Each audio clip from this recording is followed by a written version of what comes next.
Hello and welcome to another round of HughesRound. It is Monday, the 9th of August 2021. I'm the Hughes. This is the round. Today we're going to be talking about the climate. We're talking about climate reality. I'll talk about other stuff today. I'm not going to be talking about private schools or Brexit or even Boris Spaffer Johnson. Likes to spaff £100,000 on the walls of his house on expensive paintings, because that's the type of person he is. More money than most people earn in several years. He spent it on paintings. And he doesn't give a toss because, whatever. But that's not what we're talking about today. We're talking about climate change because today was published by the IPCC the most damning, starkest, and most terrifying warning yet about our old friend climate change. In a way, climate change feels like something that's, been with us for a very, very long time. I remember hearing about it first in probably the late 80s. So that's over 30 years ago. We've had 30 years to do something. We didn't have 30 years to do something about Hitler. You know the way we didn't really have 30 years to do something about Napoleon or do something about the other problems that have faced mankind, where lots of people have died horribly, violent deaths, for no good reason. 30 years. We sat around and gone, oh, well, it might not be too bad. Well, governments around the world have paid lip service to the fact that they're going to do something, when in reality, they've done very, very little. In fact, horribly enough, market forces, we all love the free market, don't we? The market forces have been a bigger driver for curbing emissions than governments. And how good has that gone, eh? How good has that gone? Not very good at all, because, there's no financial... there's nothing to be made. There's no money to be made out of something. It won't get done. And it's only because the scientists pushing the technology of solar panels and wind turbines, etc., is allowing countries to go more green. But it's hardly a ringing endorsement of any given government around the world if still 50% of its energy is being made by fossil fuels. Yeah, 50% of our fuel is green. Yeah, but the other 50% isn't.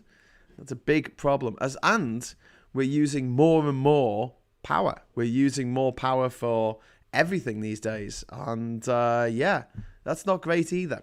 Actually, we're not. This is a weird thing. Things like refrigerators and cookers and washing machines and TVs especially, since we made the leap from cathode ray tubes to LED or LCD screens, they've got a lot more power efficient. And yeah, you look at the amount that we're using in power in this country, and it's not going down substantially at all, because it's being replaced with wasteful means of building buildings, getting stuff around. Don't forget, we got rid of all the train lines that could have taken the cargo from the docks to around the country electrically. So now we've got to rely on fleets of 100,000, 200,000, 100,000 HGV vans, for which we can't get drivers for at the moment. But that's another episode. So, just to say hello to everyone. Hello to Asperger's. I'll also say hello to John and Peglatori and Tim, Hank, Jacob, Carl, Veg, David, Graham, or the Graham. Afternoon. We're all doomed. We're marooned and doomed. Fraser from Fraser from Dad's Army. Kevin Haggerty says hi all. Cheryl Morris gives the wave. Hi, Cheryl. We've also got Yurosh, Kevin, Jacob, Yurosh again. It'll be fine. If everything fails, we just go back to living in caves. I don't think there's enough caves. This is the thing about cavemen. A lot of them didn't live in caves because there wasn't enough caves. Most of them lived in huts. The only reason why we think they live in caves is because the paintings that they did on the route on the side of their huts disappeared when the huts did. The paintings that they did in caves, because they didn't get eroded by the wind or anything, by rain or anything, still there. Thousands of years later, because they're in the caves. Doesn't mean everyone lived in a cave. They just Most people just lived out in the outside, actually, especially in Africa. You didn't particularly need to live in a cave. It didn't ever get cold enough. Anyway, Chubai says, hello from Windy Hastings. I might have to catch up later. I'm going into battle. Because and spelt with a capital B. And that's a little joke there from Chubai. I like it. Because there's a town in Hastings. The Battle of Hastings wasn't held in Hastings. It was held in a place that's now called Battle. So if it's got a capital B and someone says I'm going into battle, it means... Yeah, okay. I got it, Chubai. Just me and you. We're on it. Brexit says, problem is we're burning energy watching this on the internet. You are. And I'm also burning energy making this. I've got a light here. But in my defense, it's not a high voltage light, and it just takes a battery pack at the back there that you can see. It's not actually wired in. So compared with something that, like a big studio light or something, which is incredibly energy inefficient, especially the old-fashioned, what are they called? Oh, not tungsten. Well, maybe tungsten. No, the old redheads and blonde lights that you used to get. They were insane. They just sucked so much electricity. It was nuts. Like the carbon footprint of a film production is just off the charts. And don't forget, you've also got to fly in your talent from anywhere in the world. And obviously flying is really bad for the environment as well. As I'm sure people are going to point out ad nauseum next month when we go to Ginger Island, Marcus and I, they'll say, oh, but you flew here, so what you're doing doesn't count, it's null and void. Well, look, we live in a world where there's only a handful of ways of getting around it. And if I did get a ship, which I've done before, in my defense, I have done it before, across the Atlantic, it would take freaking ages. And I don't have the time to do that. And I also don't have the money to do it. So, look, all things being equal, I would like to not have to travel by a plane to go and do up my property in Panama. But things being as they are, I'm going to have to. I don't really have much choice in the matter. When I do have choice, when I do have money and I have the choice, I'll take a boat. I don't mind spending a week getting over the Atlantic and then traveling down or across. I mean, a lot of boats that go across the Atlantic will go through the Panama Canal into the Pacific to get around the other side of America. So, yeah, bring it on. But that's an argument for another day. Let's get back onto this IPCC report saying, we're fucked. And by the way, this is only the first part. There's another 2 parts to come, I think. Another 2 parts about, how bad it is, and also what we can do about it, how to mitigate this rise in global temperatures. Global temperature, sorry, there's only one world, and we're stuck on it, and there's nowhere else to go. If you drive in your car 100 miles up, and that'd be a bit difficult because you're in a car, but imagine your car could drive vertically. Get 100 miles up, right, and you're in space. And then from that point, all the way to Alpha Centauri, which is 4 light years away. 4 light years away. There's nothing but death. There is no life. In fact, you wouldn't even have to go. You wouldn't even have to go 100 miles up. That would be into space. Just go to the top of Everest. There's no life. What's that? 8,848 meters. So yeah, 8.5 kilometers from the surface of the Earth, or I should say, from sea level. There's just death, and then there's death all the way to Alpha Centauri, if there might be life on a planet orbiting Alpha Centauri, but it's a binary star system, so God knows how that's going to work. Anyway, so we're stuck here. We're already in the lifeboat, and the lifeboat is on fire, and no one's going to come and rescue us. Another reason why I wish William Golding, when he wrote Lord of the Flies, I wish he had the kids die at the end. That's a horrible thing to say, but it would have been I think it would have been a better morality lesson, because those kids burned down their own island, and then they get rescued by a friendly sailor, or the captain of a ship, because he sees the smoke from the fire. The idea being, if we do trash this planet enough, then someone will come and help. A god or an alien. No, they won't. No one's coming to help. We're on our own on this. We need to do something about it. David says, I'm more handsome than Richard Gere. Thank you very much. He's I'm not as fond as Richard with guinea pigs. Is it guinea pigs or hamsters? I can't remember what the vicious rumour was. No Planet B. Should that be no Plan B? Yeah, that too. Yurash, it'll be fine. Yep. Brexit saying problem is burning energy. Living caves like those cool Native American Indian ones in the UK. Native Indian ones in the US. Chubai says, I've had that battle. Kevin Heggsy says, I got it. It's all about the imminent environmental disaster coming. It was reported today's threat. Indeed. It was reported today that it's too late for humans to fix climate control now. Yeah, well, climate change. Yeah. Some of the things that have happened are irreversible. Things aren't going to go back to normal for maybe millennia. Wasn't she married to Donald Trump? No. Anyway, Taki says, hello, Graham. Southern Europe is burning. It is indeed. Greece is having horrific wildfires, as of other countries as well. Thermal cameras on drones found the ground temperature in Athens the other day to be 55 degrees C. People are cooking alive. People are boiling alive. Well, literally boiling, but yeah, effectively dying of the heat. And we're just getting started. This is the beginning of it all. I mean, we've had some extreme weather events, a lot more extreme weather events over the last 20 years, and now it's just going to be constant. You're going to turn on the news, and there's going to be some weather event somewhere in the world that is causing absolute chaos and costing money and costing lives. Hello, peeps, says Richard. Hello, Richard. Graham Hanna hasn't. Charlie says, I up. All right, Charlie. We've got a nice beard today, Graham. Oh, thank you. I had a shave. You missed the show last night, David. I had a shave before the show last night. Good point. How does the inevitable automation of future society work with reducing carbon emissions? Well, that's something that if we can make everything 100% renewable, which we can do, right? We've got 4 strings to our bow on this. We've got wind, which in the UK is boss. We can have massive offshore wind farms like the one being built on Dogger's Bank as we speak.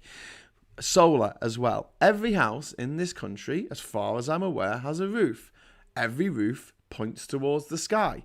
In France, if you build a new building, it has to have either solar panels or a garden on top of it. That's the rule. When you're building the house, it has to be built in. Just like the plumbing or the electrics or whatever has to be put into the house before you can sell it. No, you have to have solar panels on the roof. Why not? Then you could have literally millions of solar panels. And yes, solar panels aren't very efficient. I'm aware of that. A lot less efficient than the sun. But we're 93 million miles away from the sun and it's burning people to death. So, yeah, it doesn't have to be as efficient as the sun. Don't worry about it. Don't sweat it. If we've got loads and loads of houses that have got solar panels on top of them, that means the load that we need to do stuff will be reduced. You'll see this when we're on Ginger Island next month. You'll see we are managing to broadcast. I guess we might have lights. We might be able to have to set things up in a certain way. But we'll be running stuff off batteries. We'll have a monitor that's going to be run off a car battery, probably, because I don't know if we're going to be able to afford lithium batteries. So we're going to have to stick with lead for the meantime, attached to a solar panel. And that's just going to give enough charge for us to have a little monitor on while we're chatting with you, so we can actually see the messages coming up without looking like this, trying to look at the monitor. Just the tiny little letters on the screen. So yes.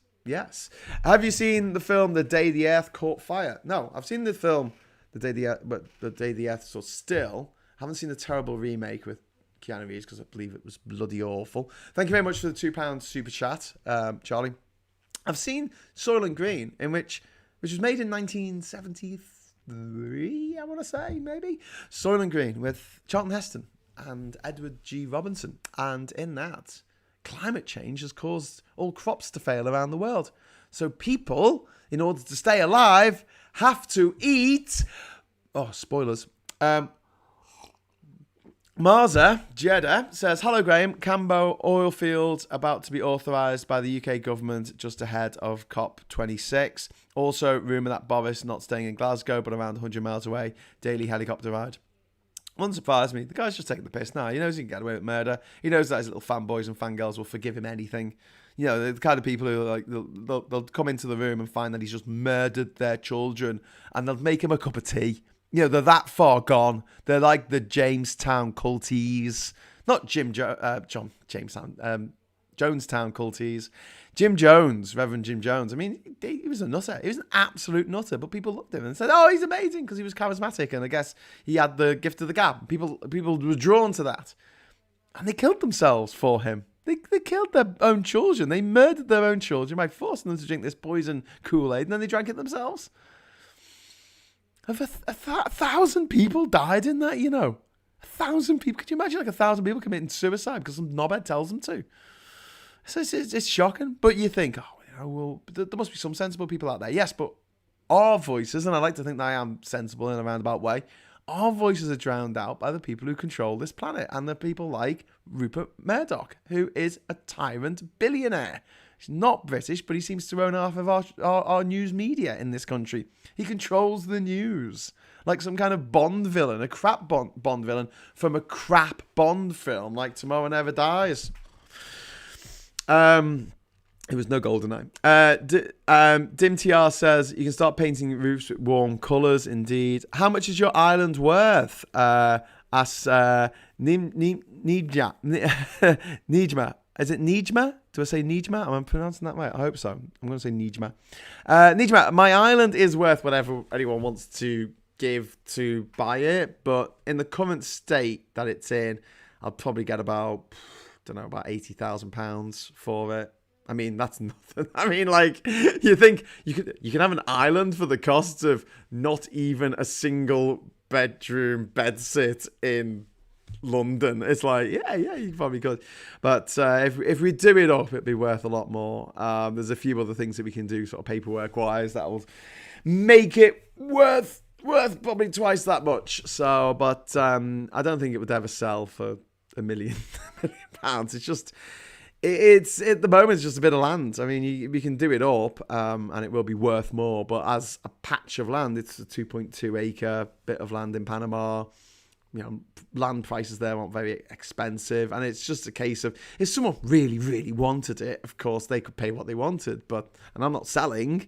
But back when I was looking for someone to go in as a partner on the island with me, I was asking for £75,000, and that would have not sold the island, but that would have been half. Basically, they would have been a partner with me, so I'd have half the island, they'll have half the island, and then we could like invest in the place.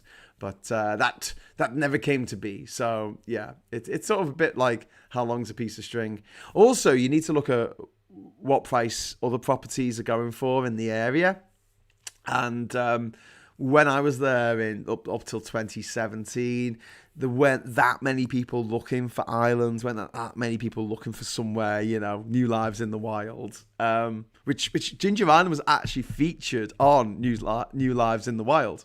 The show with Ben Fogle. It was actually featured on that with the previous owners. But now, as a result of COVID, I know a few of my neighbours have already sold up because they were given really good offers. So who knows? Who knows what it's worth? How long is a piece of string? It's twice the length to the middle. There you go. See? How to answer an unanswerable question. Also, what does the sound of one hand clapping make? Just in case you're interested. I nicked that from Bart Simpson.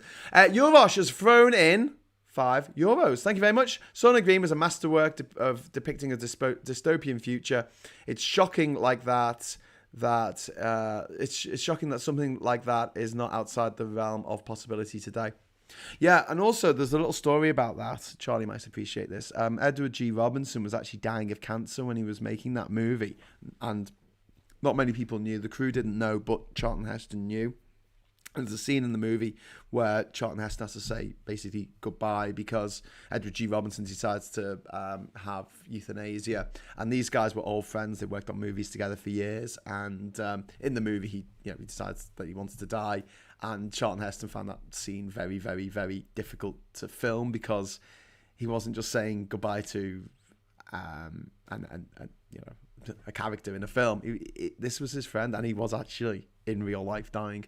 Not that people knew that, and I think he actually died before the movie came out.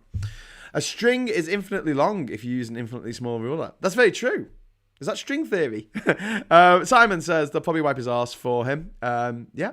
If Boris, sorry, go on. Roger King first, and then Simon John. If Boris took a shit in the gammon's mouth, they'll ask if he wanted any loo roll. Indeed. I can't disagree with that. Simon John says they'll probably wipe his arse for him. Yes. Would you like your arse wiping? Oh, come on, please let me.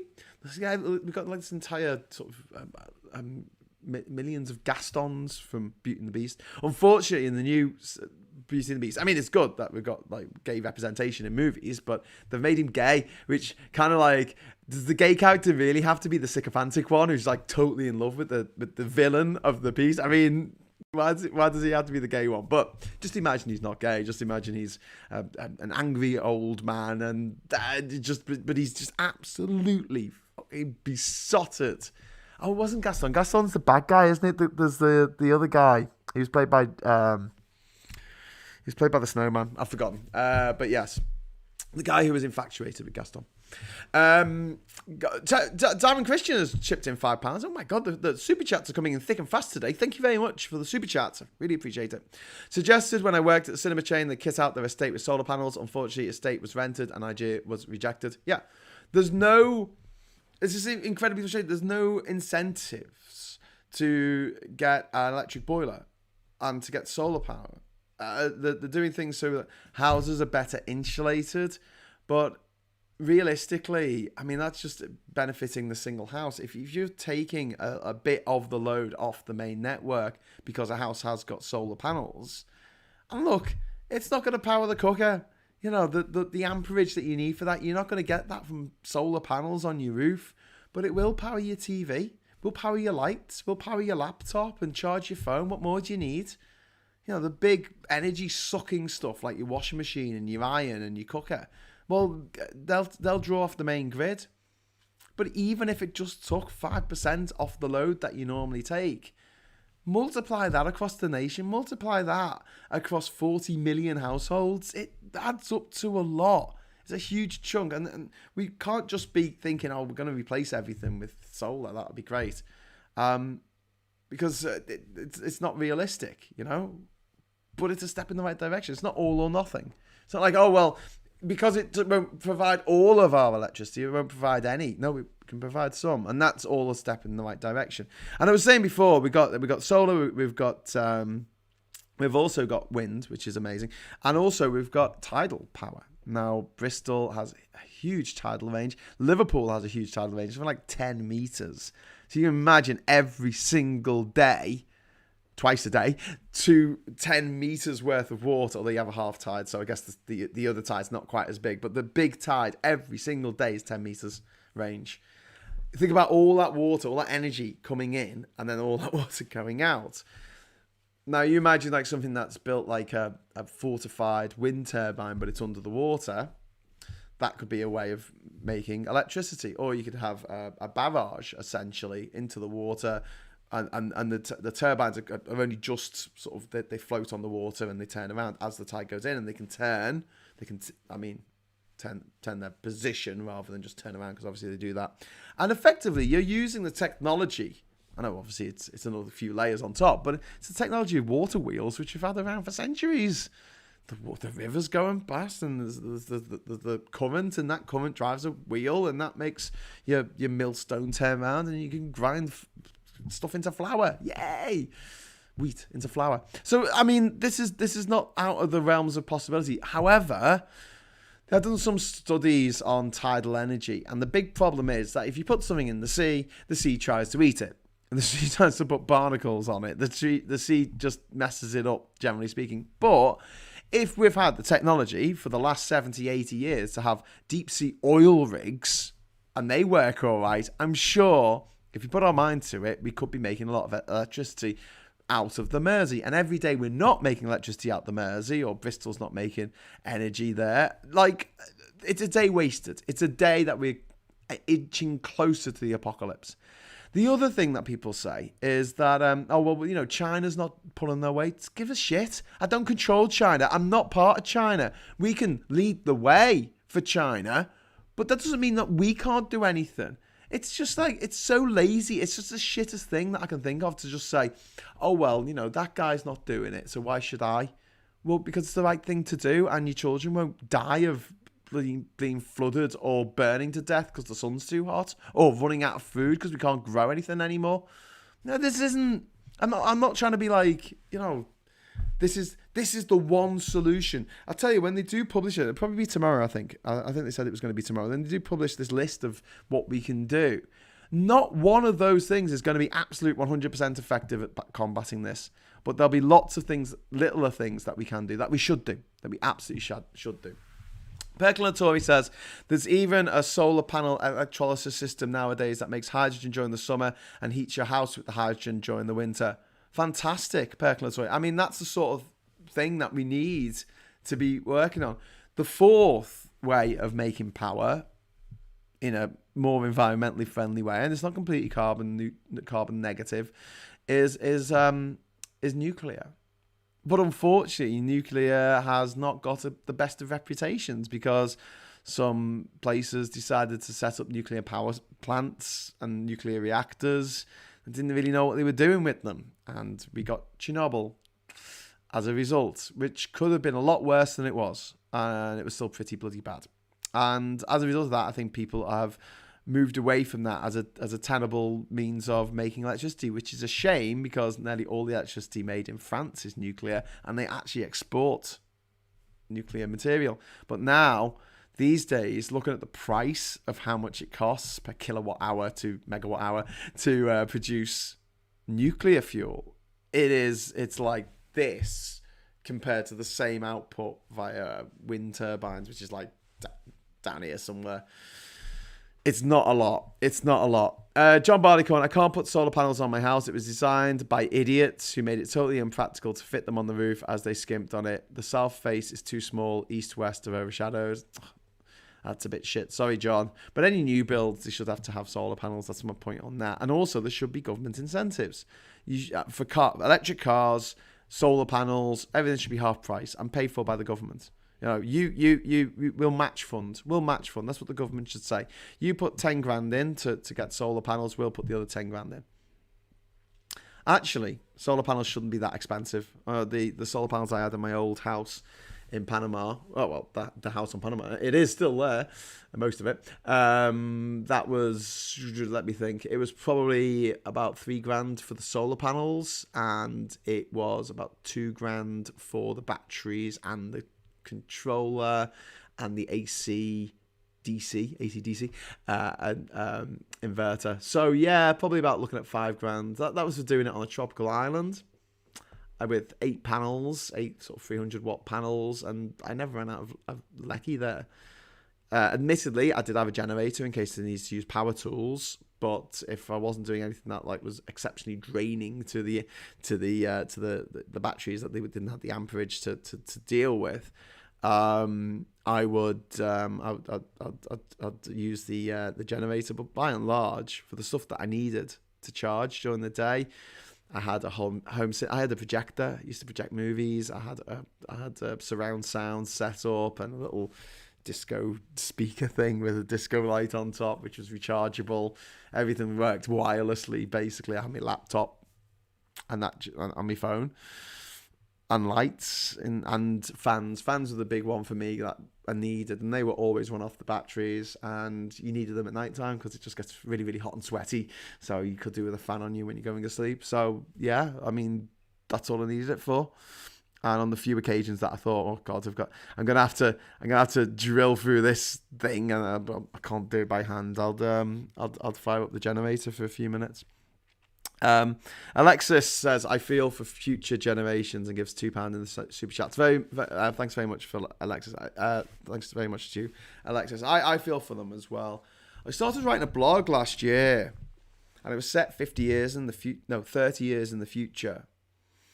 And the idea was it was a young woman who was traveling the world in the year 2050, and nothing had been done to stop climate change. So it got as bad as it could possibly get, with the ice caps completely melting, London underwater, Singapore underwater, New York underwater, most of Paris underwater, most of Rome underwater. And I thought like a nice little bit of a sort of thought experiment about what would it be like to travel the world and go and see all of the tourist things. So you should go and see the Eiffel Tower, but you have to take a boat to it. You should go and see the pyramids, which are up on the Giza Plateau. So so they don't have to. They wouldn't be underwater, but you'll need to visit the Colosseum in Rome at low tide in order to see any of it. You would, and I'd sort of planned it all out based on using mapping software that shows like how far underwater things would be. You'd be able to take a boat very close to the Taj Mahal. The Taj Mahal would not be underwater, but if you went to Singapore, it would be people living in the upper floors of these buildings, which probably would face imminent collapse at any point because they'll be completely saturated in salt water, and they're made of concrete, and the concrete's supposed to be, waterproof, but often it's not. So if you think about how the dangers of expanding rebar inside the concrete, these skyscrapers will crumble if they're found if the first few floors were underwater.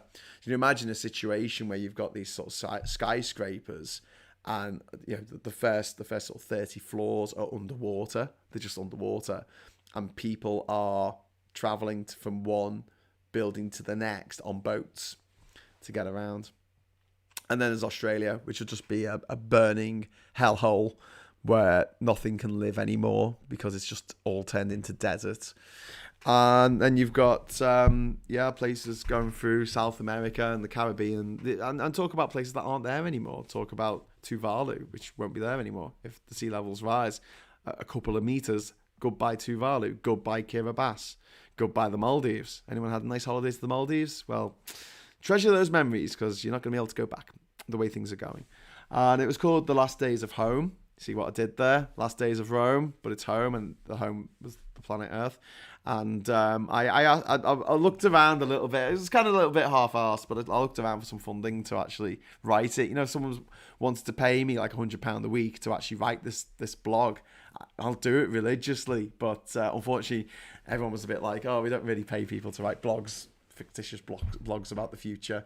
And it wasn't the sort of thing that, I don't know, I could get like loads of crowdfunding for. So maybe it's just one of those projects. It's sitting there. You could go to it. It's lastdaysofhome.com. But yeah, one day I'll go back to it and finish it off and go, this is what it's going to be like traveling 30 years in the future, unless we do something about climate change. The woman in it's Scottish, and she has to travel through England. She has to go across the wall, through the wall, which the Scottish have built to keep the English out. Can't wait. Anyway, nuclear energy produces around 1/3 of the CO2 per kilowatt hour that solar PV does. That's Tim. I don't know how that works out. How does that work out? I know you've only got a select amount of letters you can put in, but could you give us a little bit more information on why that is? Is that because of the insane amounts of energy that nuclear energy produces compared with solar panels, which obviously have to be mass produced, and you'll need a shitload of them to produce the same amount of power as a nuclear power station? And therefore, if you're producing something, obviously that's producing CO2 at the moment because things are fossil fuel driven. But if everything on the grid was renewable, if everything was nuclear, solar, tidal and wind, who cares? Do you know what I mean? Also, I suppose if you're talking about solar panels, you've also got transportation costs. And because we ripped up all of our train lines in the UK, well, not all of them, we left a couple in a dilapidated state. Because we ripped up most of our train lines in the UK, you can't get stuff from one place to another on the train. In fact, in Liverpool, here you go, here's a story for you. Not an interesting one, but I think it's interesting. To do with logistics. So we've got a big port in Liverpool called I can't remember his name though. The Port of Liverpool, and it's up by Bootle in the north of Liverpool, and there's loads of docks up there. There's like 100 docks that are not being used as docks anymore. There's a couple that are. There's a scrap metal one owned by S. Norton, and then you go up to Seaforth. That's it. That's the way. You get up to Seaforth docks, and that's where you get these big container ships coming in. They can take post-Panamax ships, and they can take like 16,000 TEU ships, which means they can hold 16,000 20-foot containers. Insanely big. And there's a rail line that goes to there. And what's annoying about this rail line is it's still there. It's still got trains on it, but it's diesel. It's not electric, it's diesel. And it's not been electrified. And it goes past Goodison. It goes within 100 metres of Goodison Stadium. And obviously Goodison and Anfield aren't very far from each other. So just it's only about half a mile from Goodison to Anfield. It's not that big a walk. So and most people, if they're going to the match and they usually park on like Queen's Drive or something, or just off Queen's Drive and walk. So they walk that far anyway. If you ever go to the match, there's like a procession of people walking through Stanley Park, a section of which is a graveyard, so you usually have to walk through the graveyard to get back from the match. But this train line, they don't have passengers on it anymore. It's not electrified, and for the longest time, if you wanted to get, I don't know how to display this without sort of drawing in the air, but I'll do this. So imagine you're at the dockside here, okay, and you fill up your train full of whatever, right? And you need to get out to Manchester, which is over here, okay? So Manchester's there, and you're here. What you had to do was you had to go down to the Liverpool-Manchester line, the old Manchester-Liverpool line from the 1830s, the oldest city-to-city passenger line in the world. And you have to go back towards Liverpool city centre, and then you had to change direction and go towards Manchester. So literally, you need to get here, but instead of going like this, you had to go. And for many years, that was the situation. So you imagine like you're trying to get a train with loads and loads of carriages. Like you got to get all the way, like processing this. And they did this in the middle of the night because that's when the train line wasn't being used for passenger services. Couldn't do it during the day because although you do get you do get cargo stuff coming during the day, cargo trains coming during the day on normal passenger lines. You see them now and again going past, and loads and loads of carriages, and takes ages. But they couldn't do it because it blocked the line while they were trying to turn around. And there used to be a cord, a connecting piece to allow them to go directly to Manchester, join the line directly so they wouldn't have to reverse, right? And they took, it was called the Olive Mount cord, I think. And they took it out. They took it out in like the 70s. They went, oh, we don't need this. We got lorries. And I'm like, seriously? Look at this hole here. Why have I got a hole here? It's kind of weird. I just say it like this. And they only put it back at great expense about 10 years ago. And this is so much of our infrastructure in this country, expenditure is either putting back things that were taken away, like HS2 is replacing effectively the central main line. So, there's the East Coast main line and there's the West Coast main line. There used to be a central main line. But in the 60s, Mr. Dr. Beeching and his master, Ernest Marbles, thought, we don't need that. We don't need an extra line going from Manchester to London. We can get rid of that. Via Sheffield, actually. It went through tunnels into Sheffield. We don't need that. We'll shut it down. It's just duplicating lines that are already there. Which is as mad as shutting down a street on the grounds that there's another street that goes kind of the same way.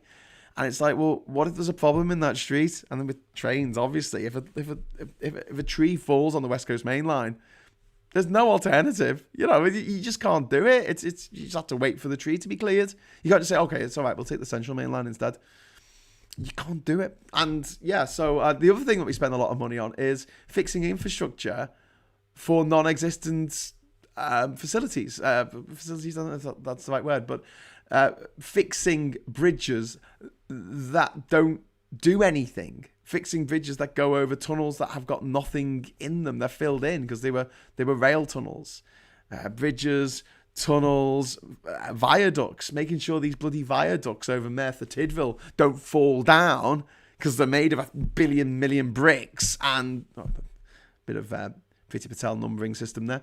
They're made of like millions of bricks, and if one of those bricks falls off from that height, it'll kill someone.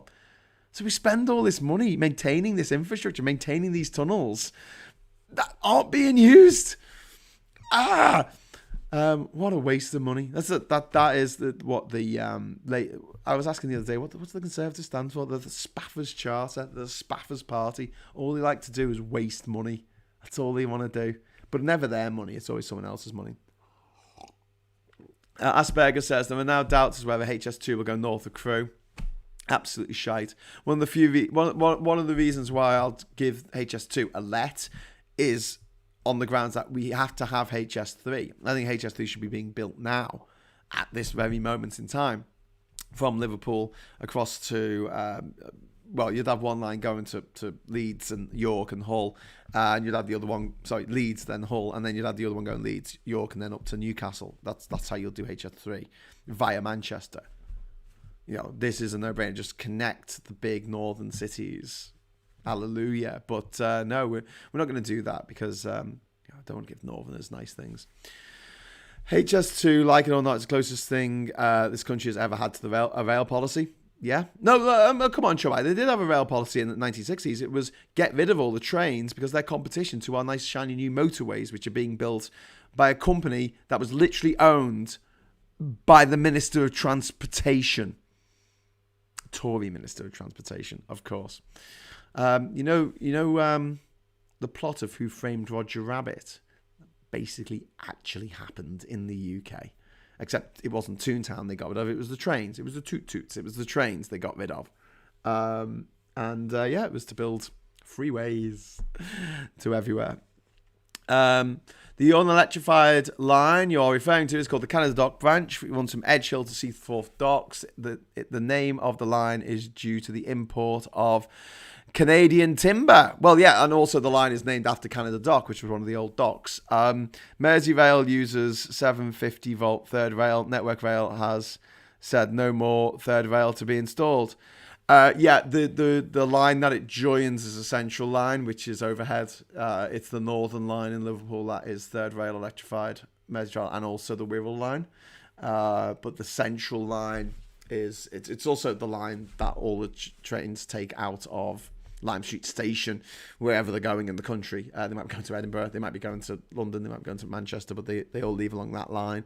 So sort of your local passenger services are sort of a bit squeezed on the central line, and also it is overhead electrified if you want. Now, only just, by the way, the Manchester to Liverpool line there.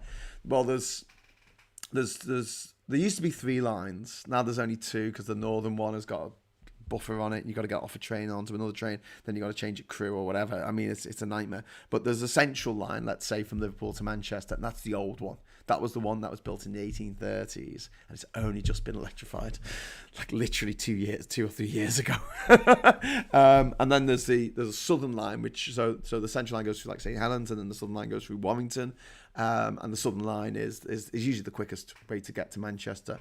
But usually you've got the option. But the one that goes on the old railway, it generally stops at every barn along the way. So if you want to spend an hour and a half getting from Liverpool to Manchester, be my guest. Or you could just drive. It's quicker and cheaper. Richard said, we have a timeshare political system in which one party is destructive, the other one constructive. Insane. Yeah, we need consensus politics. We need to be working together with coalitions, and everyone agrees what's in the best interest of the country. That's what we need. We need to end this adversarial shite of standing up at each other and barking how crap the other person is and why won't you support me, and vaccines. I'm laying down the groundwork for my island central fortification. That's very cool. Well done, Duke. You have to give us some updates on this when we're on Ginger Island. You can show what you're doing on your Minecraft island, and we'll show what we're doing on our island. Chubai says we should be building HS2, HS3 and upgrading other lines together, but we don't have enough engineers. That's probably true, Chubai, but the thing is, one of the things I say to defend HS2, although I don't think the way it's been implemented has been the best way to implement it, but whatever. That's just my opinion. It's not necessarily grounded in, fact. But it's this. At the moment, if I want to go down to London from Manchester or Liverpool, I have to take the West Coast Main Line via Crewe. There's no option on that. And if I want to go via train. So if I decide that I want to do that, when I get on that train, if it's a Sunday and the train line needs to be upgraded, I have to get the Sunday replacement buses. And nothing strikes fear into a man's heart like the words rail replacement bus, and a woman's heart, and anyone's heart, to be honest with you. And that's the problem. We need to upgrade the West Coast Main Line. But in order to do that, every other Sunday? at night and then have it all put back together for trains to run over at 200 kilometers an hour the next morning. Do you know what I mean? It's difficult. So you have the choice if you say, right, like they did with the Runcorn Bridge. So they built a new bridge. They closed the old one and could do the repair work in a year. Well, a bit more than that. But, they could do the repair works a lot quicker without having to reopen every day to allow buses, trains, cars to go over the bloody thing. Just close it, then you can concentrate on fixing it. And that's something that we'll be able to do at the West Coast Main Line if the pressure is taken off. And once the West Coast Main Line is fixed, then you will have an option. And the option will be the fast trains to London, which I'll probably never get because I'll probably never be able to afford it. Unless you want to send more super chats. Feel free. But yeah, going down to London, there'll be that. And it'll take 2 hours. Great. And then there's the 5-hour train or whatever. And that stops at every bar along the way. Fine. I'll happily sit there. I'll try and do the cryptic crossword. Probably take me about 5 hours. Still won't probably get it finished, but I want there to be a choice. And then that also, the West Coast Main Line, don't forget, when I talk about the Central Line in Liverpool, that's a local service. It goes out to like St. Helens. But in the context of other places around the country, you have a section of their metro rail. Okay, the just the local train services, not national train services, not intercity, but they'll use a section of the West Coast Main Line. So essentially, just think about it this way: you've got a train moving at the speed of a freaking bullet towards this place, and then you've got this little old shunter commuter train shunting along. It joins onto your lines, and normally when this happens there's 4 lines. Okay, there's 2 up, 2 down, and you join the slow ones, but even the act of just crossing onto that has got to be monitored, and Network Rail, whoever's in charge, has to make sure that they're not going to crash into each other. And while that train's bodging along the main track before it gets off to go wherever it's going, it's slowing down the entire network to a crawl. And if something goes wrong, say the train breaks down as it's connecting to the West Coast Main Line, that's it. You've got to fix that problem, and all of the trains going from Manchester to London stop. They just stop, and you have to sit there for 2 hours waiting for the guy on the tannoy to say, we're having to stop because of blah, blah, blah. Here's how you get your money back for the extortionate price of the ticket that you paid. And so, yeah, I mean, taking the load off for the for repair works, and then taking the load off so the fast trains can just have their dedicated train track, and the regional trains can have their own network back, essentially, because it's not going to matter too much if the trains going to going direct to London are stopping everywhere. They can just trundle along at 30 miles an hour. I don't care. I finished the factory. It's currently churning out the glowstone. I need to replace these torches. You're doing the Lord's work there, Duke. Well done. In Spain, the new high-speed train between Madrid and Barcelona is significantly cheaper than the standard Renfe. I somehow don't think HS2 would be affordable for riffraff like me. Yeah, I don't think it's going to be affordable for riffraff like me, Roger. But it'll get the rich people off my line. Because I'm happy to take the slow train to London. Do you know what I would like? Overnight trains to London, like a 6-7 hour train to London, and it just goes really slow, and you sleep on it. You wake up 7 o'clock in the morning, you're in London. It saved you accommodation in London, which is incredibly expensive, and you're in London for 7 in the morning. The alternative for that at the moment is getting the Megabus or the National Express. But yeah, the Megabus is it's not incredibly comfortable for most people. Might I suggest some people look at some of Gareth Dennis's videos? He explains a lot better. Thanks, Tim. That's the politest put down. So Graham doesn't really know his shit here. He doesn't explain it very. It's not my area of expertise by any stretch of the imagination. I think I get my head around it just about. Look up Traction Decarbonisation Network Strategy. Indeed. Roger's saying, given the environmental situation, how would you recommend an environmentally friendly way of travelling between Britain and Europe? For example, Britain and Romania. Well, if I was going from Britain to Romania, obviously I would do it without flying. So that would be the most carbon neutral way of doing it. Well, it's not going to be carbon neutral, but any time you move, you're causing carbon.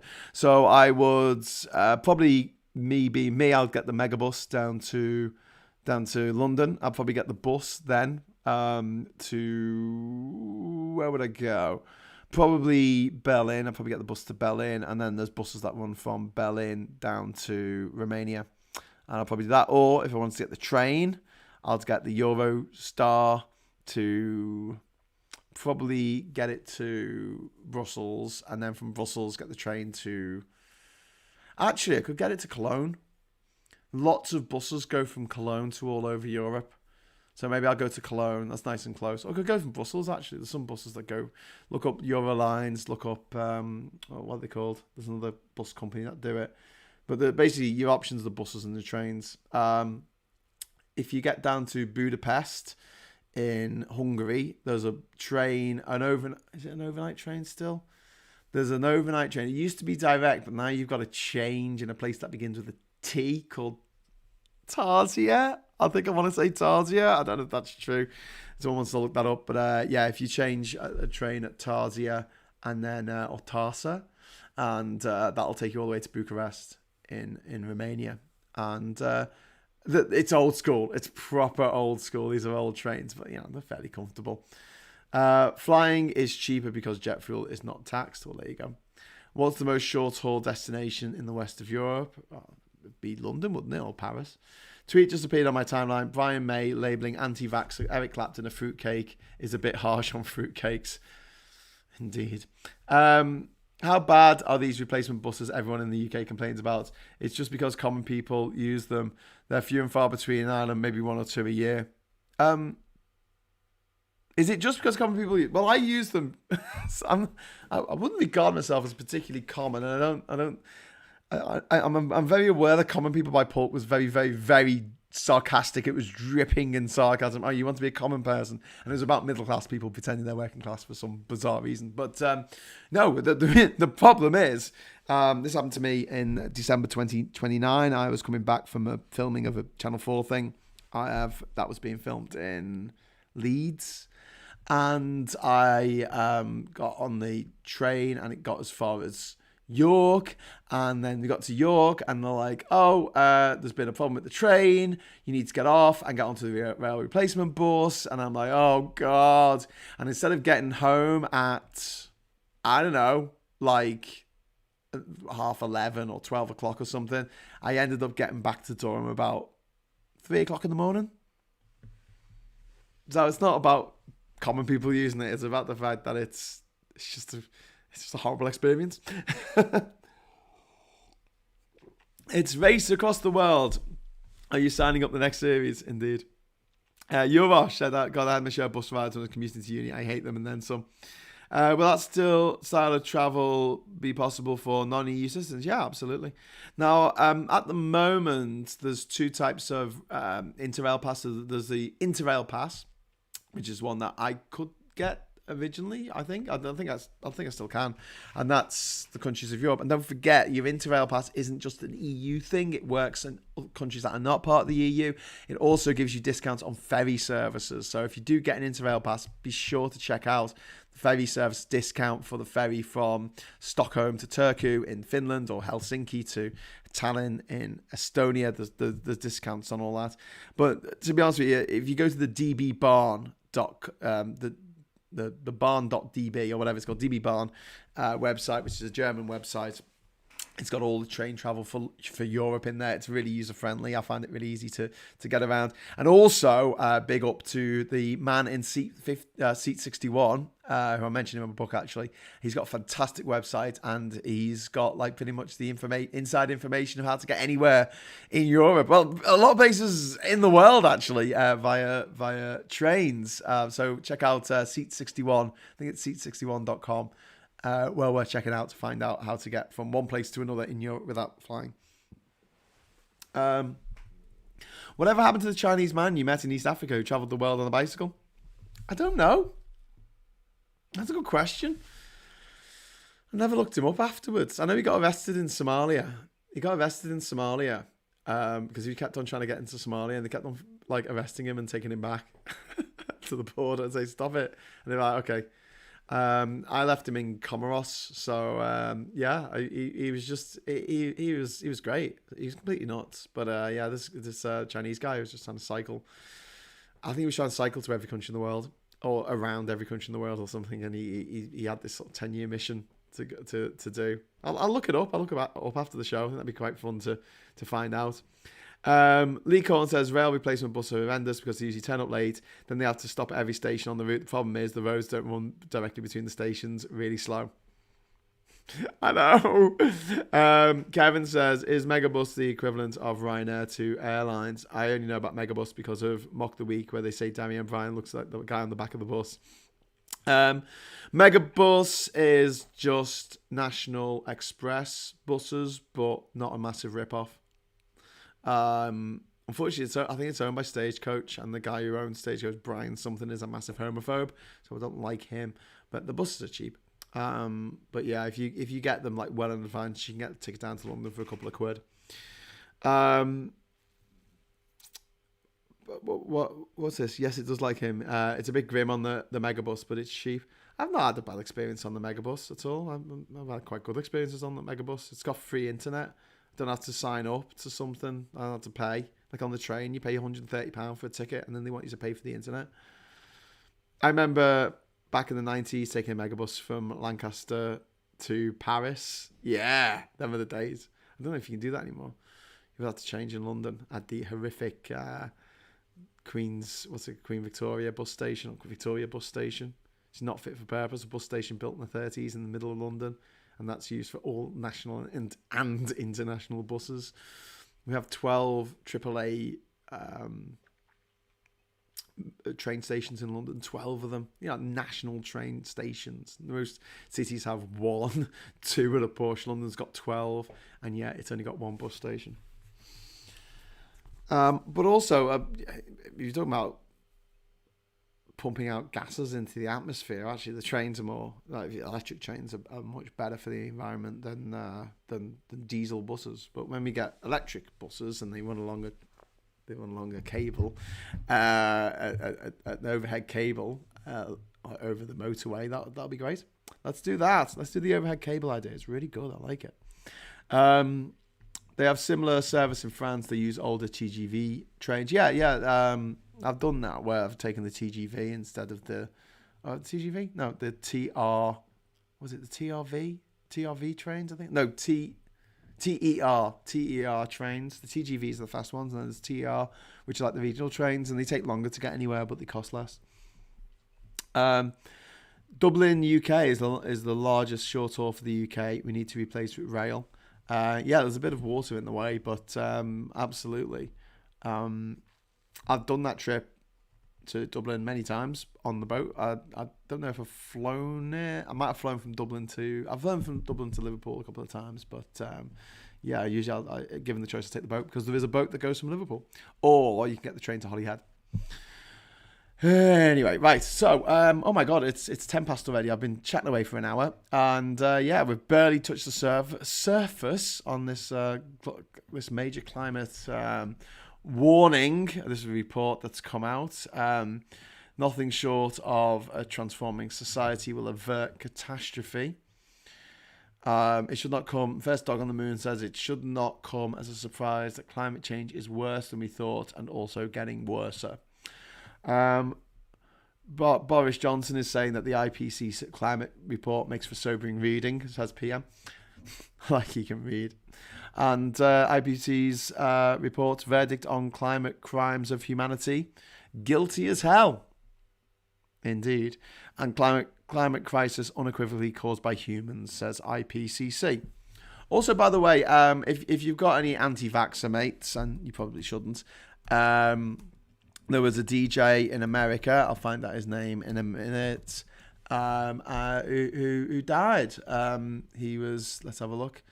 He was a DJ, radio host, wasn't he? Radio host, not DJ. The different things. He doesn't jock records.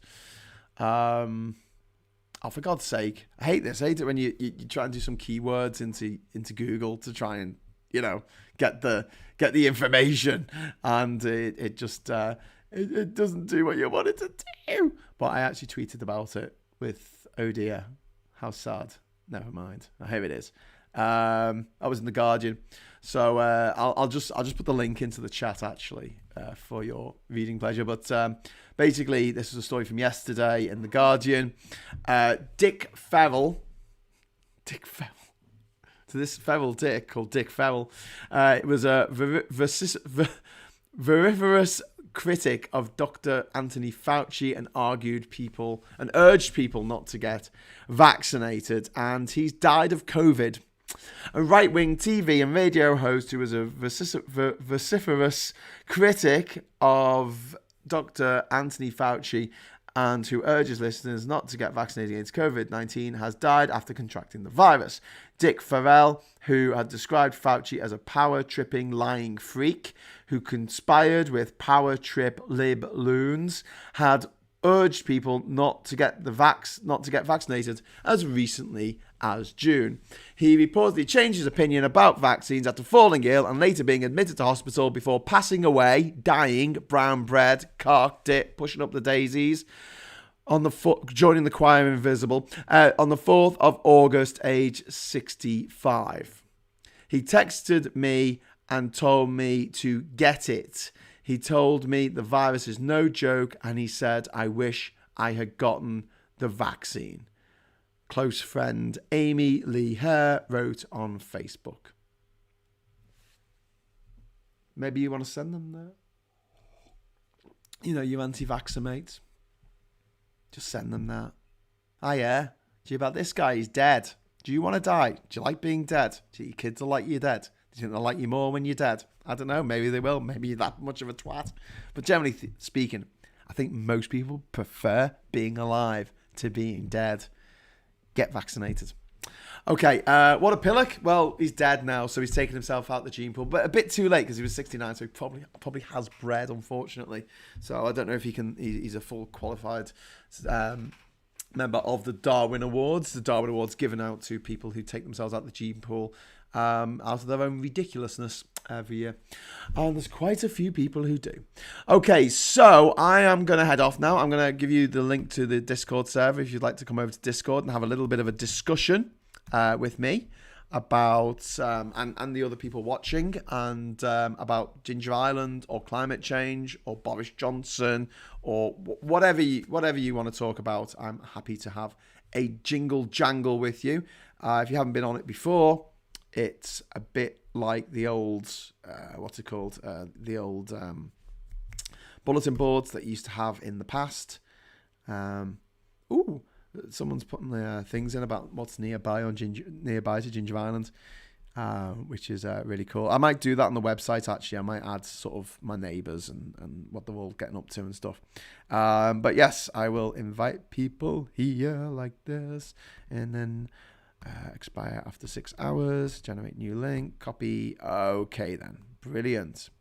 All right, so this is the link. This is the only link you need. I'm just going to put it into the chat. There you go. So if you want to join us over there, you can just jump on that there. Gene pool, having stupid opinions is not genetic. I know, but it's a joke. It's just like, oh well, this person has helped social Darwinism, I guess.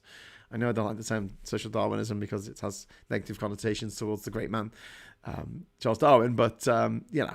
It's darkly humorous that people die in ridiculous ways.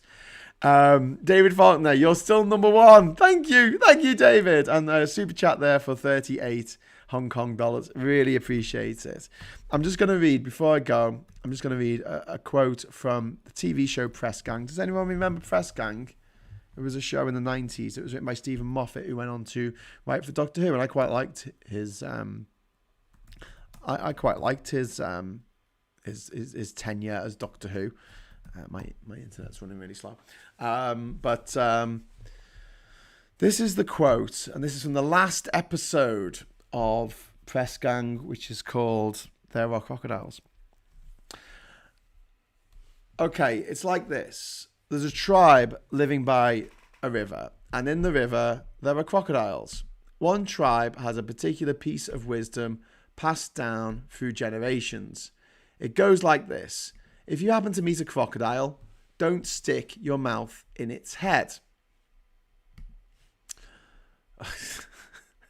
And if you happen to click on something, don't be surprised when it takes you out of what you were looking at. Please go back. Right. Don't take me to another page, for God's sake. Right. Sorry, it's doing a thing where it sort of gives up like a bit of the quote, but not all of the quote. And I'm having to wait for it to actually open the whole quote, please, now. There we go. Okay. Okay, it's like this. There's a tribe living by a river, and in the river, there are crocodiles. One tribe has a particular piece of wisdom passed down through the generations. It goes like this.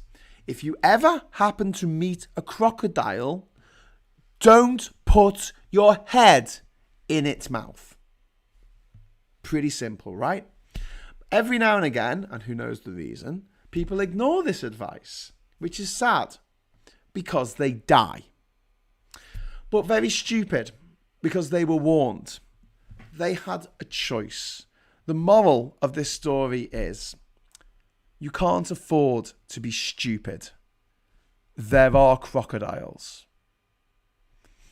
That to me is what we need to say to everyone who is thinking that it's all going to be fine. I mean, just keep on living the way that we do without any major changes, because, you know, it's the way we've always done things, well, at least since the beginning of the Industrial Revolution.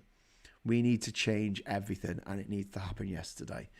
So join me again tomorrow at 1 o'clock for another round of HughesRound, where we'll be probably talking a little bit more about climate reality and the climate emergency that we're going through at the moment. And thank you for the super chat there for £2.49. If you see a crocodile, don't forget to scream. I like that. Roger King says, I remember that quote at the time. It was in reference to drug use. Yeah. There are crocodiles. And you can't afford to be stupid. And now, this isn't just killing the person who puts the head in a crocodile's mouth.